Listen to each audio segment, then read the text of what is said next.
food security is about people having enough to eat all the time. And it's not really a 1 or a 0, because most people in Australia, for example, have a wide variety of food to choose from and they always have enough to eat. And at its most extreme, food insecurity can be referred to as famine. But there are a whole lot of people in the world who fall somewhere in between those two categories, who might be hungry for a particular time during the year when the harvest is over and there's no food around, or who may be able to afford food sometimes but not all the time.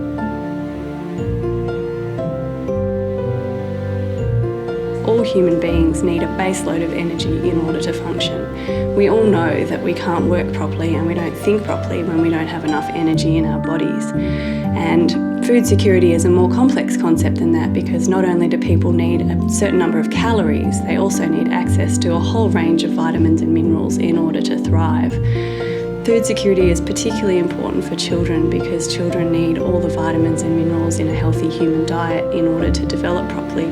So people really need food security as a prerequisite to working on bringing themselves out of poverty. And that's why it's one of World Vision's priorities.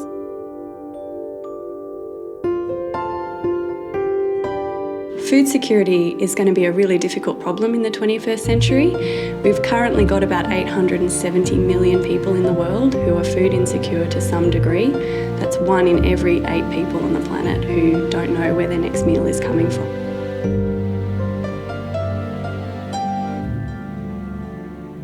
World Vision cares about food security because we believe that food security is one of the fundamental underpinnings of development. People really can't operate, they really can't invest in bringing themselves out of poverty, in making money, in running their businesses, sending their children to school, and doing all of the normal things that you need to do in your daily life if they're simply worrying about where their next meal is coming from.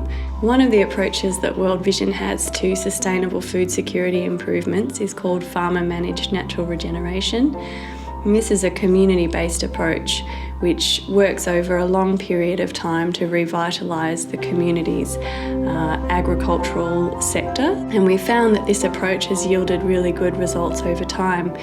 Farmer-managed natural regeneration has helped to regenerate over 5 million hectares of land in Africa.